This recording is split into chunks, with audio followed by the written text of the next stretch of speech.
Imagine a train that doesn't need external power, built entirely on a continent often dismissed as lagging behind. This isn't science fiction, it's happening right now, and the silence from major news outlets is deafening. We're about to unveil Africa's self-powered train, a game-changer so profound, it will force the world to rethink where true innovation originates. Why isn't mainstream media talking about Africa's incredible transportation revolution? While they focus on familiar narratives, a self-powered train is emerging, promising to reshape how we view global progress. This isn't just about trains. It's about a continent boldly forging its own path and rewriting the rules of innovation. For decades, Africa has been described with a single narrative, a place of need, of aid, of catching up. But rarely is it recognized as a birthplace of groundbreaking technology. The Western lens frames Africa as a consumer of innovation, not a producer. And yet, quietly, away from the headlines, a silent revolution has been brewing. This revolution doesn't beg for attention, it demands it. Because when you see what African engineers have achieved, you realize that the old story was never true. The world has been conditioned to think of Africa in terms of underdevelopment. But this narrative ignores the resourcefulness, the creativity, and the ingenuity that have always existed here. It is easier for global media to show pictures of dusty roads than sleek, futuristic designs rising from African soil. But the truth has always been larger than the lens. And now, the arrival of a self-powered train forces us to confront a new reality. The West may be silent, but the tracks are speaking. Africa has unveiled a technological marvel, a train that defies convention, powered without reliance on external grids, overhead cables, or imported fuel. It is a symbol of independence and innovation rolled onto iron rails.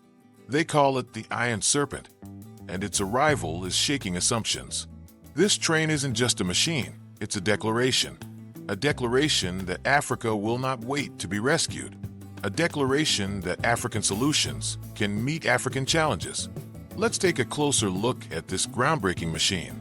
The Iron Serpent is designed with resilience in mind. It draws power through integrated self-generating systems that capture and recycle energy as it moves. Think of regenerative braking, hybrid kinetic storage, and advanced magnetic induction systems working together. The result is a train that doesn't stop when the grid falters, because it doesn't depend on the grid. Its sleek design merges functionality with sustainability. It was built not in Europe or Asia, but in Africa, by African engineers for African terrain, and it solves challenges that outsiders never fully understood. Africa's vastness has always made transportation difficult. Remote villages, long distances, and inconsistent infrastructure often cut communities off. Traditional trains required massive investments in imported fuel or extensive electrical lines. But this new system removes those barriers. By being self-powered, it adapts perfectly to regions with limited infrastructure. It doesn't wait for an ideal environment, it creates one. Already, the Iron Serpent has been tested across rugged terrain. It handles heat, dust, and unpredictable conditions with ease. Early reports from operators speak of reduced costs, improved efficiency, and a sense of pride. Passengers describe it as smooth, quiet, and almost futuristic. Experts who have studied its design call it a breakthrough that could inspire copycats worldwide. But the most remarkable aspect isn't the technology itself, it's where it comes from. Because this isn't imported. It isn't licensed from the West. It isn't charity. It is African ingenuity, from concept to completion. And that changes everything. The economic ripples of this innovation are enormous. A self-powered train slashes transportation costs dramatically. It lowers the price of moving goods across borders. It speeds up trade and reduces dependency on foreign fuel markets. It enables farmers to transport produce before it spoils. It links industrial hubs with rural areas, fostering integration. Tourism benefits from easier, greener travel routes. Mining operations find cheaper logistics. Every sector feels the trickle-down effect. And when economies move faster, people move forward. The social implications are equally powerful. Imagine remote communities suddenly connected to thriving cities, children traveling safely to schools, patients reaching hospitals on time, workers commuting without exhausting costs. A train line becomes more than metal and motion, it becomes a lifeline. And it doesn't just move people, it moves possibilities. Jobs are created not only in construction, but in operation, maintenance, and supply chains. Young engineers gain hands-on experience with advanced technology. Local manufacturers build parts and components, keeping wealth within Africa. It sparks a sense of ownership, of pride, of we built this ourselves. That emotional impact cannot be underestimated, because innovation is not only about machines, it's about identity. And here, identity is shifting. For too long, Africa has been defined by lack. Now, it can be defined by leadership. And that leadership directly challenges outdated perceptions. Western media prefers to highlight African challenges rather than African solutions. It fits neatly into an old script of dependency. But a self-powered train doesn't fit that script. It disrupts it. It says to the world, innovation is not the monopoly of Silicon Valley or Shanghai.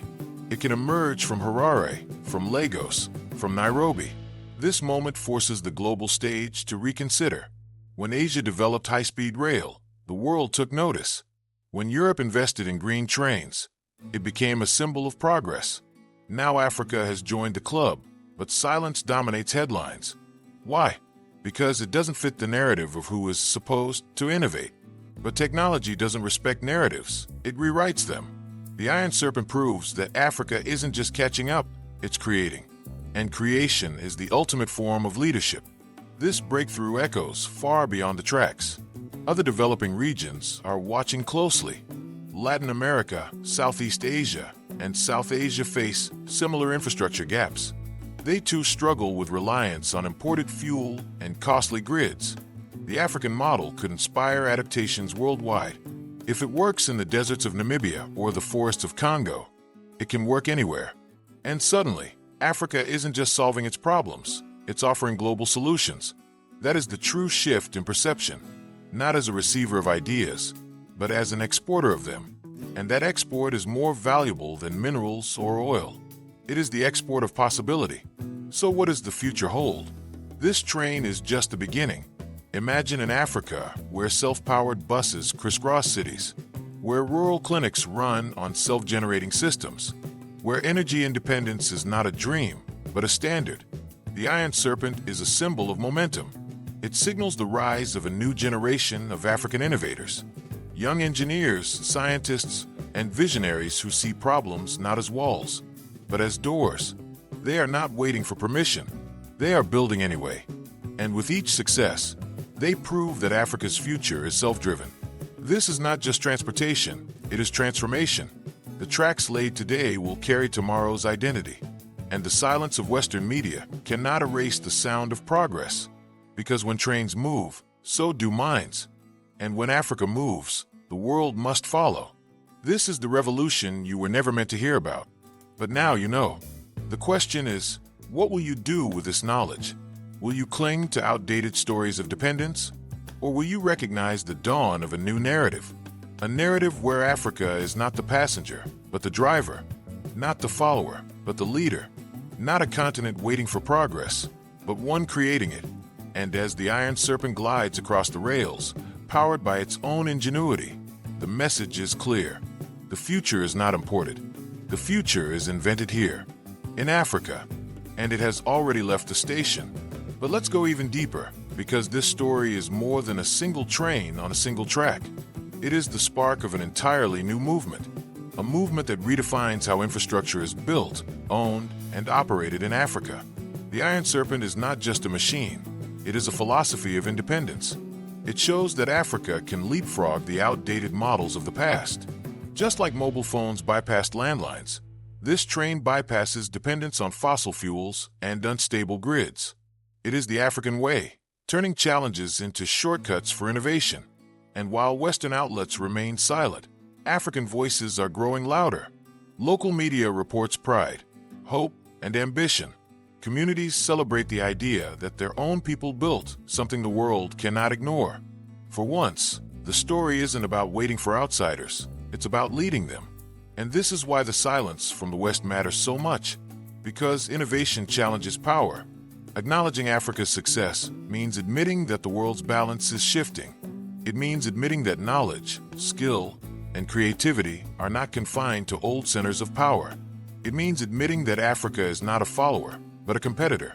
And competitors are always a threat to those who want to dominate the narrative. But silence cannot last forever, because progress makes noise, and this train is already echoing far beyond the continent. Technologists in Asia and Latin America are asking questions. Investors are looking for ways to partner. Engineers are curious about adapting the design. And slowly, global whispers are growing louder. This is how revolutions spread, not through permission, but through momentum. And momentum is what Africa has now. The question is no longer, can Africa innovate? The question is, how will the world respond when it does? The Iron Serpent forces us to confront the truth, that the old story is over, that dependency is not destiny, that ingenuity knows no borders, and that a continent dismissed for so long is finally rewriting the script. But this is not the end of the journey. It is only the beginning. The future holds buses, ships, and even aircraft designed on the same principles of self-reliance. A generation of engineers, once overlooked, is now stepping into the light. They are dreaming bigger, building bolder, and proving daily that Africa has never lacked talent, only recognition. And recognition is coming, because you cannot hide the sunrise behind closed blinds.